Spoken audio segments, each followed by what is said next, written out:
강아랑의 정치톡 시간입니다. 3월 10일 사람들의 시선을 끈 정치 뉴스 만나보시죠. 첫 번째 정치톡은 달라진 당선인의 위상입니다. 피말리는 접전 끝에 20대 대통령으로 선출된 윤석열 당선인.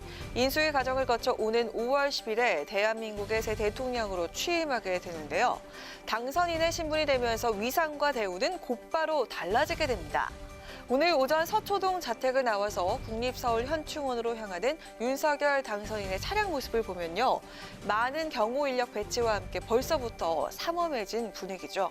취임 전까지 앞으로 2달간 윤 당선인은 대통령에 준하는 수준인 최고 등급인 갑오 경호를 받게 되는데요. 대통령 경호법에 따라서 근접 경호 요원과 의료 지원 요원 등 전담 경호팀이 편성돼 24시간 밀착 경호를 받습니다. 또 당선인에게는 특수 방탄 차량과 호위 차량이 지원되는데요. 이동할 때 교통 신호를 통제할 수도 있고 이동 경로 곳곳엔 경찰 특공대 배치와 함께 폭발물 처리반도 투입됩니다. 그리고 상황에 따라서 청와대와 협의를 통해서 대통령 전용기와 헬기 등을 이용할 수도 있습니다. 당선인의 사저와 사무실 역시 24시간 경호 경비가 제공되고요. 대통령 취임 전 직무 공간에도 현직 대통령 수준의 경호 인력이 배치됩니다.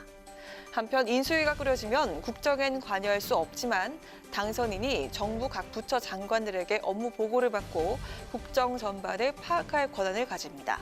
또 취임 전이라도 국무총리와 국무위원 후보자를 지명하는 등 차기 정부 인사권을 행사할 수 있습니다. 그리고 인수위 운영을 위해서 정부로부터 비용과 인력도 지원받게 됩니다.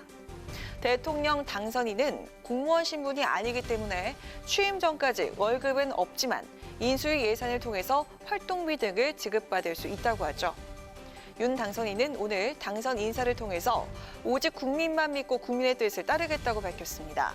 향후 5년간 국정을 책임질 대통령 당선인으로서 달라진 위상과 대우만큼이나 막중한 책임감을 갖고 지금부터 민생에 집중해 주시길 바랍니다. 이어서 오늘의 두 번째 정치톡은 뼈아픈 반성입니다. 어제 저녁 출구조사 발표 이후부터 오늘 새벽까지 그야말로 롤러코스터를 타면서 개표 결과를 지켜봤던 더불어민주당. 결국 0.73%포인트차 패배라는 결과를 받아들여야 했습니다.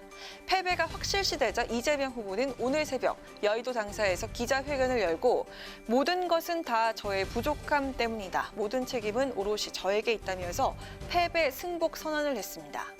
이번 대선 결과로 5년 만에 집권 여당 자리를 내주게 된 민주당 의원들도 깊이 성찰하겠다며 뼈아픈 반성에 나섰습니다.